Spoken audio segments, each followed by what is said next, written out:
السلام علیکم ورحمۃ اللہ وبرکاتہ۔ الحمد للہ رب العالمین والعاقبۃ للمتقین والصلاة والسلام علی سید الانبیاء والمرسلین اما بعد فاعوذ باللہ من الشیطان الرجیم بسم اللہ الرحمن الرحیم وما أرسلناك إلا رحمة للعالمين صدق الله العلي العظيم وبلغنا رسوله النبي الأمين النذير الكريم ونحن على من الشاهدين والشاكرين والحمد لله رب العالمين۔ برادران اسلام، کچھ عرض و عرض کرنے سے قبل سننے سے پہلے ہم اور آپ مل کر آقا نامدار ملک تاجدار شہنشاہ باوقار ہم بے قصوں کے بس بے بسوں کے بس بے صحابوں کے سہارا یتیموں کے والی شفیع المذنبین رحمت للعالمین طه و یاسین سراج المنیر میرے آقا نبی کریم صلی اللہ علیہ وآلہ وسلم کے بارگاہ مقدسہ میں درود پاک کا نذرانہ آواز بلند پیش کرے۔ اللہم صلی علی سیدنا مولانا محمد صلی اللہ علیہ وسلم علیہ یا رسول اللہ صلاۃ و سلام علیہ یا نبی اللہ صلی اللہ علیہ وسلم۔ آج جمعۃ المبارکہ ماہ سفر المظفر کی 28 تاریخ یہ تاریخ ہے جو ہمیں اہل بیت اطہار کی یاد اپنے دل و دماغ میں تازہ کرنے کے لیے ہمیں اشارہ کرتی ہے۔ آج کی یہ تاریخ سیدنا امام حسن مجتبی رضی اللہ تعالی عنہ کے وصال باقوال کی تاریخ ہے۔ آج سیدنا امام حسن رضی اللہ تعالی عنہ کے عرس مبارک کی تاریخ ہے۔ سیدنا امام حسن مجتبی رضی اللہ تعالی عنہ کی وصال مبارکہ کہ جن کے بارے میں سرکار دو عالم صلی اللہ علیہ وسلم نے جنہیں اپنے روش مبارک پر بٹھایا ان کی آج تاریخ۔ آج سیدنا امام حسن مجتبی رضی اللہ تعالی عنہ جن کے لیے سرکار دو عالم صلی اللہ علیہ وسلم نے خطبے کے دوران آپ شریف پر تشریف لے آتے ہیں، آج ان کی تعلیم ہے۔ آج اس شخصیت کی تعلیم ہے جنہوں نے سیدنا فاطمہ الزہرا رضی اللہ تعالی عنہا کے پردے مبارک سے تشریف لائے۔ آج ان کی تعلیم ہے جن کی والدہ کو خاتون جنت کہا جاتا ہے۔ آج ان کی تعلیم ہے جن کے بابا کو سید الاولیاء کا لقب دیا جاتا ہے، جن کے بابا کو تمام ولیوں کے سردار کا لقب دیا جاتا ہے۔ برادران اسلام، آج 28 تاریخ بہت ہی اہم تاریخ ہے۔ سیدنا امام حسن مجتبی رضی اللہ تعالی عنہ کی تاریخ بیان کیا جاتا ہے کہ آپ کی جب پیدائش ہوئی تو آپ کا نام حسن رکھا گیا۔ آپ کی کنیت ابو محمد اور آپ کے القاب جن لقبوں سے آپ کو پکارا جاتا، صبر کہا جاتا، اکبر کہا جاتا، حلیم کہا جاتا، قریب، زاہد، طیب، ان القاب سے آپ کو پکارا جاتا۔ آپ کی قیادت 15 رمضان مبارک 3 ہجری کے اندر آپ کی ولادت ہوئی۔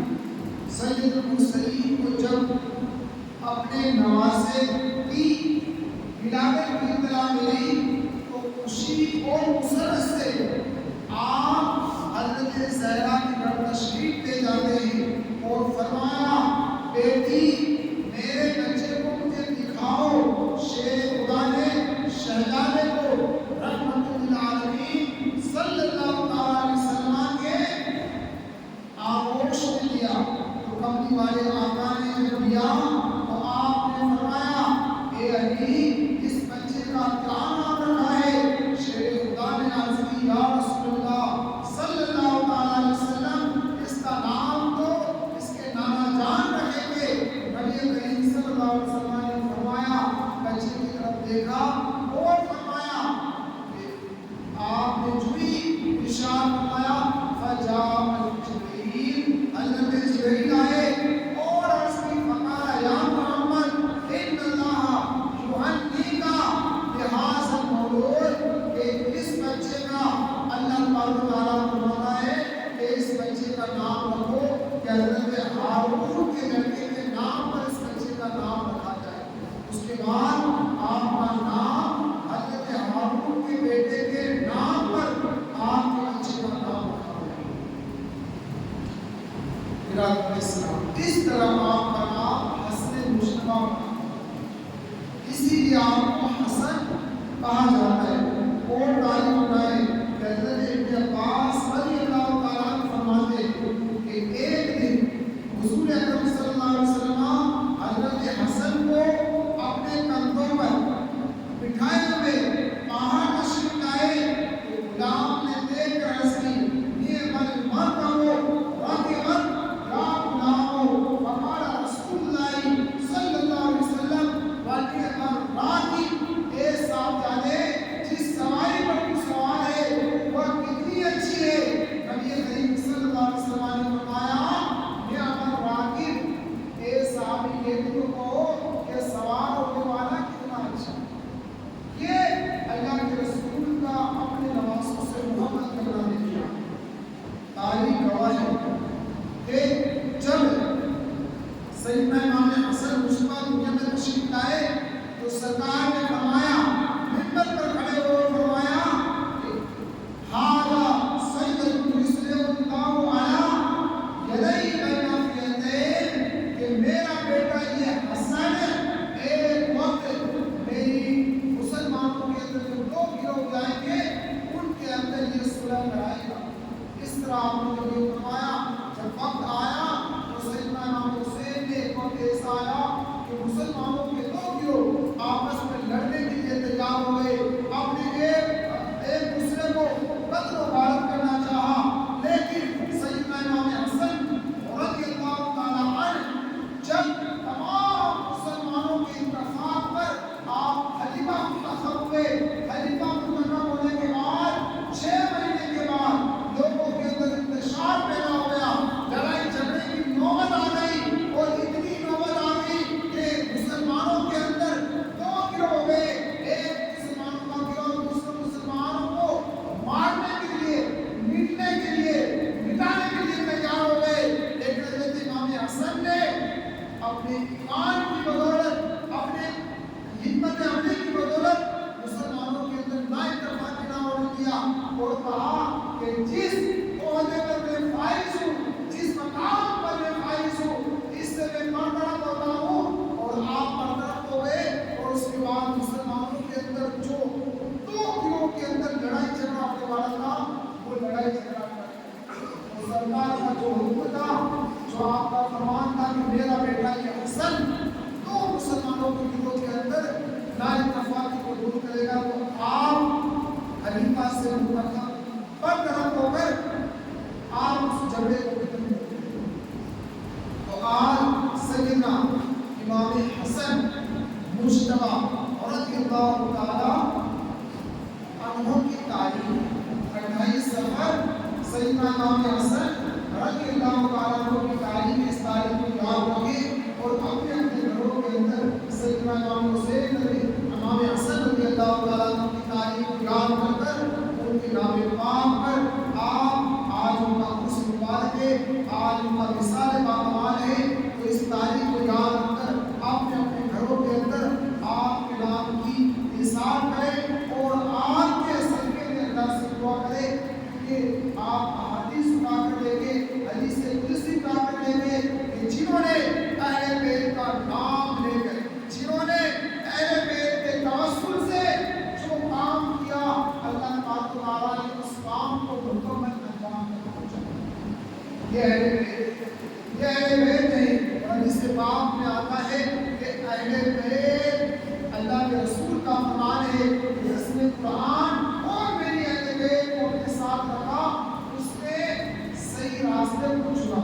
تو اہل بیت حضرت امام حسن مشتبہ کی آج تاریخ ہے، اس تاریخ کو یاد کر کر سیدنا امام حسن رضی اللہ تعالیٰ کو یاد کر کر ان کا توسل دے کر اللہ کی بارگاہ میں دعا کریں، اپنے کاروبار کے لیے، اپنے اولاد کے لیے، اپنے ہر معاملے کے لیے آپ کا توسل دے کر اللہ کی بارگاہ میں دعا کریں، اللہ تبارک و تعالیٰ ہماری ہر دعا کو قبول فرمائے۔ ایک مرتبہ کوئی بات کریں، اللہم صلی علی سیدنا مولانا محمد وعلى وسلم، السلام علیکم یا رسول اللہ یا نبی اللہ صلی اللہ علیہ وسلم۔ آج آپ کی تاریخ میں تو کچھ نماز کچھ باتیں عرض کرنے کی امید ہے آپ کو عرض کروں۔ میرا بھائی اسلام، ہمیں وما ارسلناک الا رحمۃ للعالمین، اے محبوب آپ سارے جہان کے لیے رحمت بنا کر بھیجے گئے۔ آج میری تقریر کا عنوان وہی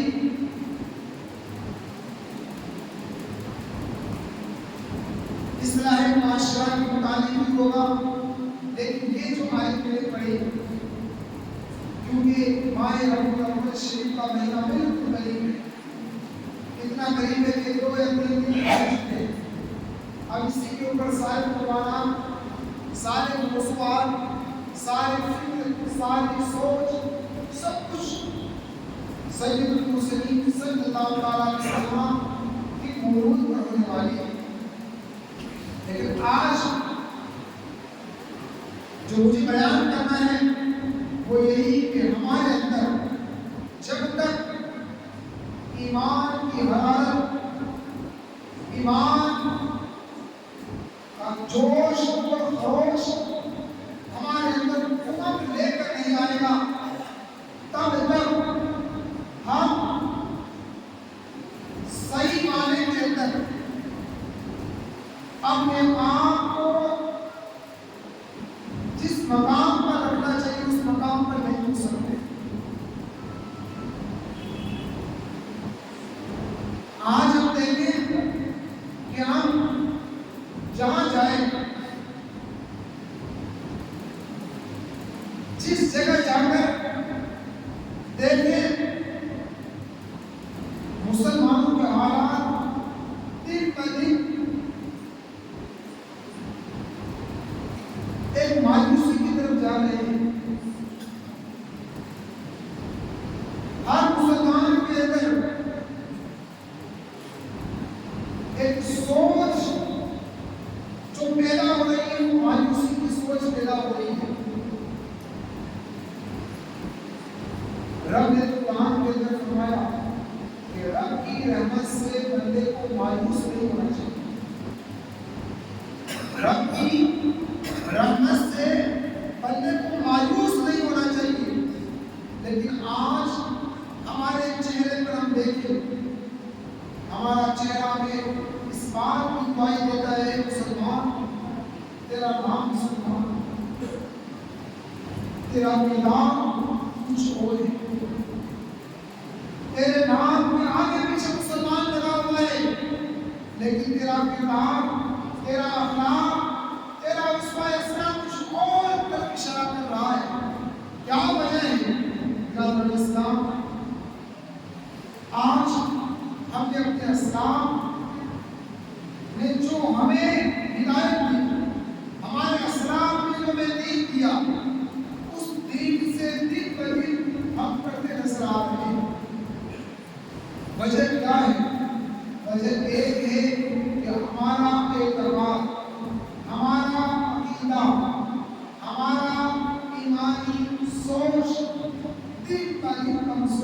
جاتی ہے۔ جب تک اللہ سے ہمارا تعلق مضبوط تھا ہم نے ہر وہ کام کیا جس سے دنیا نے دیکھا، لیکن جب سے ہم نے اپنا تعلق رب سے توڑا آج دنیا نے ہمیں منہ کے بل گرایا۔ وجہ کیا ہے؟ قرآن میں اللہ تبارک و تعالیٰ نے فرمایا ان الصلاۃ تنہی عن الفحشاء والمنکر، کہ بے شک نماز تمام بے حیائی اور بری بات سے روکتی ہے۔ حج کا موقع آتا ہے تو قرآن میں اللہ تبارک و تعالیٰ نے فرمایا حج کیا ہے، حج نام کیا ہے؟ حج نام اللہ نے قرآن میں فرمایا ولا فسوق ولا جدال الی آخر۔ قرآن میں اللہ تبارک و تعالیٰ نے فرمایا کہ لڑائی جھگڑا فساد بری بات کو چھوڑ کر اچھائی کی طرف آنا یہ حج ہے، یہ حج ہے۔ آج ہم نے حج کو کیا سمجھ لیا ہے؟ مینا کے اندر جانا، مزدلفہ کے اندر جانا، طواف کرنا، مقام عرفات میں جا کر میدان کے اندر جانا، یہ حج نہیں۔ حج کیا ہے؟ برائی کو چھوڑ کر اچھائی کی طرف آنا، یہ حج ہے۔ قرآن میں یہ فرمایا نماز کیا ہے؟ برائی کو چھوڑ کر اچھائی کی طرف آنا نماز ہے۔ بندہ نماز بھی پڑھ رہا ہے، گناہ بھی کر رہا ہے، حج بھی کر کر آ جاتا ہے پھر بھی گناہ کر رہا ہے، روزے بھی رکھتا ہے رمضان کے باوجود، رمضان کا مہینہ نکلا پھر گناہ کر رہا ہے۔ یہ ہمیں کیا ہو رہا ہے؟ ہماری سوچ میں کہاں لے کے جا رہی ہے؟ ہم اللہ کے دربار میں آتے ہیں، یہاں سے جانے کے بعد ہماری سوچ کو، ہماری فکر کو کیا ہو جاتا ہے؟ لوگوں کے مال کو کھاتے ہوئے ہم دکھائی دیتے ہیں، لوگوں کی زمینوں کو کھاتے ہوئے ہم دکھائی دیتے ہیں۔ نماز بھی پڑھتے ہیں، رب نے فرمایا ان الصلاۃ تنہی عن الفحشاء والمنکر، کہ بے شک نماز بے حیائی کی بات سے روکتی ہے۔ نماز پڑھنے کے باوجود ہم کی بات سے کیوں نہیں رکتے؟ روزہ ہونے کے باوجود، روزہ کا مہینہ ہونے کے باوجود ہم برائی سے کیوں نہیں رکتے؟ ہم نے حج کر لیا، ہم نے عمرہ کر لیا، اس کے باوجود جب وہاں سے آ جاتے ہیں پھر ہم سے گناہ کیوں سرزد ہوتے ہیں؟ ایک چیز ہے، وہ چیز بار بار ہمیں جھنجھوڑتی ہے، ہمیں سوچ دلاتی ہے کہ اے بندہ مومن، تو نے اگرچہ یہ سارے فرائض کو انجام دے دیا لیکن ابھی تجھے اپنی دنیا میں اترنا باقی ہے۔ ابھی تجھے اس فیلڈ کے اندر جس کے اندر پوری زندگی نکالنا ہے اس فیلڈ میں تجھے بھی جانا باقی ہے۔ اسرائیل میرے آقا کو دیکھا، حضرت موسیٰ کی تاریخ پڑھے، حضرت عیسیٰ کی تاریخ پڑھے، حضرت بلال حبشی کی تاریخ پڑھے، حضرت عمار بن یاسر کی تاریخ پڑھے، اور آج ہم اپنے اوپر میں کہ آج ہم کیا کر رہے ہیں، ہمارا اخلاق کیا ہے، ہماری سوچ کیا ہے، ہمارے نبی کا اسوہ حسنہ، ہمارے نبی کا اخلاق عظیم کیا ہے، اور ہمارا اخلاق کیا ہے۔ تاریخ اٹھا کر دیکھیں کہ جب فرعون نے حضرت موسیٰ پر ظلم کیا، حد سے زیادہ ظلم کیا، اور ظلم کرنے کے بعد جب اس نے چاہا کہ حضرت موسیٰ ان کے ماننے والے کو ختم کر دے تو حضرت موسیٰ اور ان کے چاہنے والے دریا کی طرف نکلے، اور جب نکلے تو دریا کے پاس گئے، اللہ نے فرمایا کہ اس دریا پر اپنے عصا کو مارو، جب آپ نے عصا مارا تو 12 چشمے، 12 راستے نکل گئے، اور ان راستوں کے اندر حضرت موسیٰ علیہ السلام کے ماننے والے ان راستوں میں چلے گئے، اور دریا کے اندر اللہ تعالیٰ نے راستہ دیا۔ جب وہ راستہ پائے کیا اور راستے کو طے کر لیا، اسی راستے پر فرعون بھی چل دیا۔ اب حضرت موسیٰ کا اخلاق دیکھ کیا کہ حضرت موسیٰ پر ظلم کیا گیا، جبر کیا گیا، آپ کو پریشان کیا گیا، لیکن حضرت موسیٰ نے کچھ نہ کہا۔ رب نے جوئی آپ دریا کو پار کر گئے، رب نے فرمایا اے موسیٰ اگر تم نے دریا پر پھر عصا مارا تو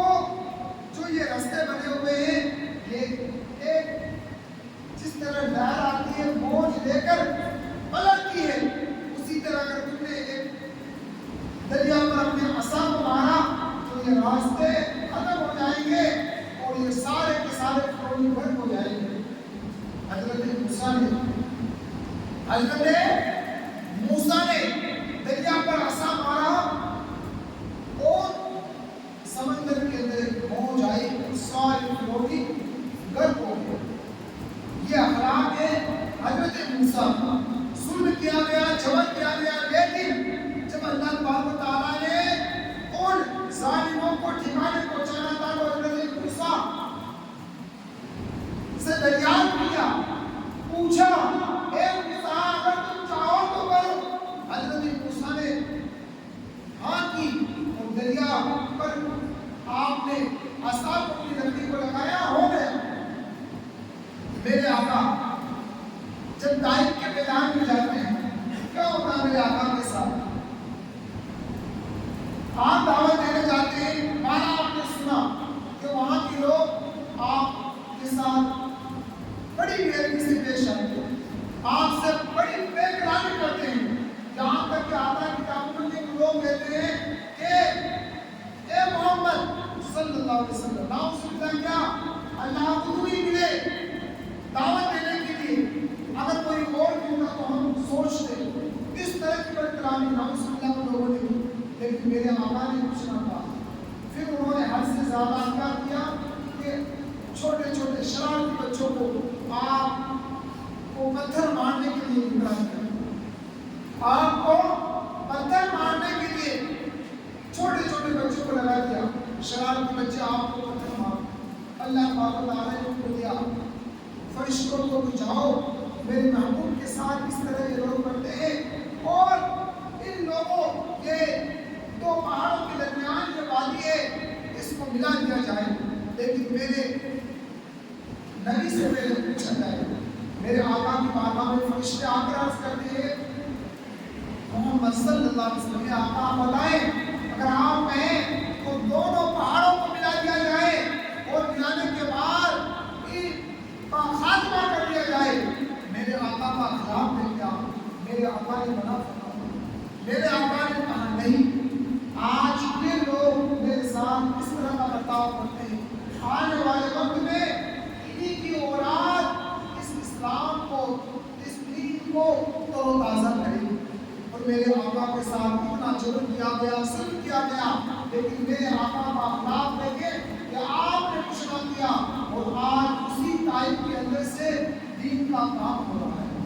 تو برادران اسلام، جب تک ہم اپنے آقا کے اخلاق پر، ہم اپنے آقا کے اسوہ حسنہ پر نہیں چلیں گے، صرف نماز، روزہ، حج، زکات، فرائض کو ادا کر کے نماز پڑھنی، نماز پڑھنے کے بعد برابر ظلم کیا جا رہا، برابر زیادتی کی جا رہی، وہ نماز آپ کے کس طرح کام آئے؟ آپ نے حج کر دیا تو آپ نے لن تمہارا ولا کتالا ولا جتالا کہ حج نام ہے لڑائی جھگڑا فساد کو ختم کرنے کا۔ آپ حج کر آ گئے اور یہاں آ کر لوگوں پر اپنا طاقت دکھاتے ہیں، لوگوں کی زمینوں کو قبضہ کرتے ہیں، لوگوں پر ظلم کرتے ہیں، تو کیا وہ حج کرنا؟ حدیث پاک میں کہا تھا کہ جب بندہ حج کر لیتا ہے تو ایک تشریح میں ایک مفہوم ایسا آتا ہے کہ گویا ایسے ہو جاتا ہے اپنے ماں کے پیٹ سے نکلاؤ اس طرح سے ماں کو صاف کر دیا جاتا ہے۔ کب کر دیا جاتا ہے؟ تب کہ حج کرنے کے بعد وہ بندہ گناہ نہ کرے۔ میں ہوں، میں نماز پڑھوں مسجد کے اندر، میرا یہاں سے جانے کے بعد کیا عمل ہے؟ مسجد سے نکلنے کے بعد میرا عمل کیا ہے؟ کیا میں نے اپنے بھائی کو پریشان کیا؟ کیا میں نے اپنے بھائی پر ظلم کیا؟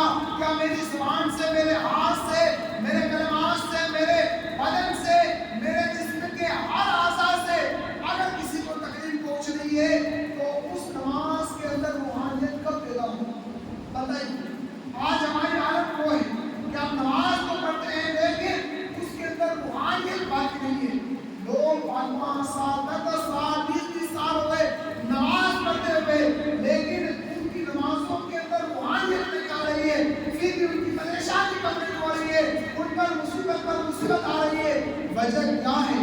نماز کے اندر کہیں نہ کہیں ہماری کمی